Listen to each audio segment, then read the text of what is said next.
లేకపోతే ఫోన్ ట్యాపింగ్కి సంబంధించి తెలంగాణలో అఫిడవిట్ దాఖలు చేసిన కేంద్రం అఫిడవిట్ దాఖలు చేసింది. అంటే ట్యాపింగ్ పై హైకోర్టులో అఫిడవిట్ దాఖలు చేసింది రాష్ట్ర ప్రభుత్వం కూడా. పర్మిషన్ లేకుండానే ఫోన్ ట్యాపింగ్ చేసినట్లుగా ప్రస్తుత రాష్ట్ర సర్కార్ అయితే క్లియర్ గా చెప్తోంది. కేంద్ర ప్రభుత్వం రాష్ట్ర ప్రభుత్వం రెండు అఫిడవిట్లు నిన్న సబ్మిట్ చేశారు. పూర్తి స్థాయి అఫిడవిట్లు నేను ఇంకా చదవలేదు. కాకపోతే ఒక విషయం అయితే ఆ అఫిడవిట్ల సారాంశం అయితే నాకు అర్థమైంది ఏంటంటే, కేంద్ర ప్రభుత్వం కేంద్రం యొక్క అనుమతి అవసరం లేదు ఫోన్ ట్యాపింగ్కి అని చెప్పటం ద్వారా పూర్తిగా, ఇప్పుడు ఒక విషయం కాంకరెంట్ సబ్జెక్ట్ ఏం కాదు, అంటే కేంద్రం రాష్ట్రం ఉభయ జాబితాలో ఉండే సబ్జెక్ట్ కాదు టెలికమ్యూనికేషన్స్ అనేది పూర్తిగా కేంద్రం జాబితాలో ఉంటుంది.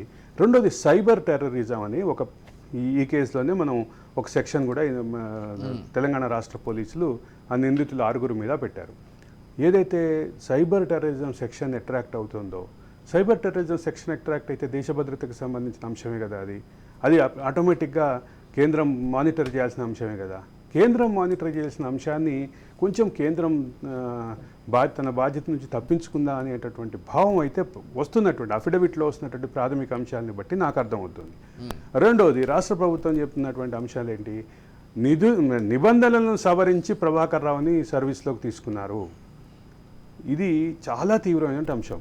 ఎస్ఐబి ఆ స్పెషల్ ఈ ఎస్ఐబి యాక్ట్ ఏదైతే ఉందో, స్పెషల్ ఇంటెలిజెన్స్ బ్యూరో యాక్ట్లో ఏదైతే దీన్ని ఏర్పాటు చేసినటువంటి యాక్ట్లో ఏదైతే ఉందో, దీని యొక్క శాంటిటీ చాలా ఎక్కువ. ఓకే, దేశ భద్రతకి, రాష్ట్ర భద్రతకి, దేశ సార్వభౌమత్వానికి, దేశ సమగ్రతకి ఇబ్బంది పెట్టే శక్తుల మీద నిఘా పెట్టాల్సినటువంటి సంస్థకి ఒక రిటైర్డ్ అధికారిని నియమించటం, ఆ రిటైర్డ్ అధికారికి సంబంధించినటువంటి నిబంధనలను అతిక్రమించి నియమించారు అనేటటువంటి వాదన, దాన్ని రాష్ట్ర ప్రభుత్వం రాష్ట్ర ప్రభుత్వం చేసిన పనిని ఈ రాష్ట్ర ప్రభుత్వం ఆ మాట చెప్పేసి తప్పుకుంటుందా అనేటటువంటి ప్రశ్న అయితే వస్తుంది.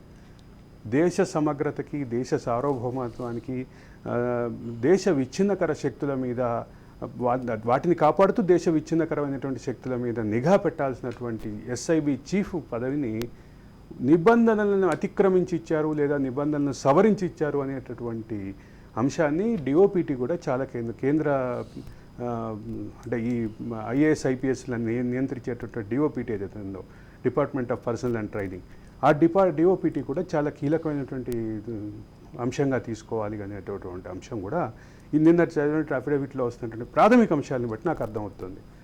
ఒకటి, ఈ కేసులో ఎక్కడ జరిగినటువంటి ఒక నేరం ఆధారంగా, అక్రమ మార్గాల్లో ఫోన్ ట్యాపింగ్ అనే నేరం ఆధారంగా బ్లాక్మెయిల్ నుంచి మహిళల పైన లైంగిక దోపిడీ దగ్గర నుంచి అనేక అంశాలు ఇన్వాల్వ్ అయినటువంటి ఒక క్రైమ్ ఆధారంగా విస్తృతంగా మిగతా క్రైములు జరిగినటువంటి కేసు ఆధారంగా మనం మాట్లాడుతున్నాం కాబట్టి, ఆ కేసుకు సంబంధించిన అంశాలు మాట్లాడుతున్నాం కాబట్టి, ఆ కేసులో ఉన్నటువంటి పలు కోణాలని ఖచ్చితంగా దాన్ని అడ్రస్ చేయాలి.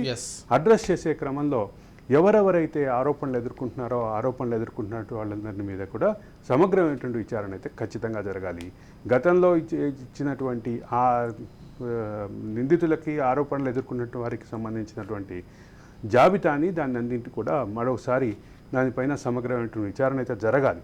ఇది దేశ సమగ్రతకి, దేశ సమైక్యతకి, దేశ సార్వభౌమత్వానికి భంగం కలిగించేటటువంటి శక్తుల మీద నిఘా పెట్టాల్సినటువంటి సంస్థకి సంబంధించినటువంటి అధిపతి విషయంలో అంటే రెగ్యులర్ మార్గాల్ని కాకుండా నిబంధనలను సవరించి, నిబంధనలను ఉల్లంఘించి ఈ చర్యలు తీసుకున్నారు, ఈ నియామకం చేశారు అని స్వయంగా రాష్ట్ర ప్రభుత్వమే ఒప్పుకున్నటువంటి నేపథ్యంలో మరింత పెరిగి ఉండొచ్చు. కాకపోతే నాకు ఎందుకో మొదట్లో వెళ్ళినంత అగ్రెసివ్గా ఈ కేసులో ఇప్పుడు వెళ్తున్నట్లుగా నాకు ఎక్కడ అనిపించట్లేదు వ్యక్తిగతంగా. మీకు అనిపిస్తుంది అలా? ఆ అభిప్రాయం నాకు కూడా ఉంది Vijay. I do agree with you. And at the same time నేను అనేది ఏంటంటే, ఇది ఇంతతోటే పరిమితం అవ్వలేదు.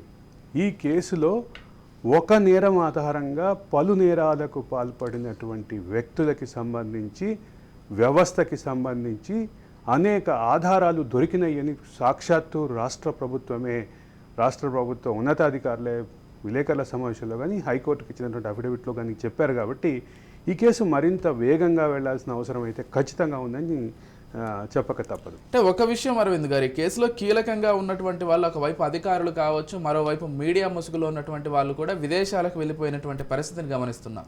యా, నేను ఎవరి గురించి చెప్తున్నానో మీకు అర్థమై ఉండొచ్చు. దీనికి సంబంధించిన సమాచారం కూడా విన్నాను నేను. అయితే ఈ అంశంలో ఒక కీలకమైనటువంటి అప్డేట్ ఏంటంటే ఇప్పుడు ఇద్దరు నిందితులు అక్కడే ఉన్నారు, అమెరికాలో ఉన్నారని చెప్తున్నారు. ఒకళ్ళైతే పోలీసులతో టచ్లో ఉన్నారు, ఇంకొకరికి సంబంధించి పోలీసులతో టచ్లో లేరు అనేటువంటిది ఒక మీడియా సంస్థ మేనేజింగ్ డైరెక్టర్ టచ్లో లేరు అనేది ప్రధాన అంశం.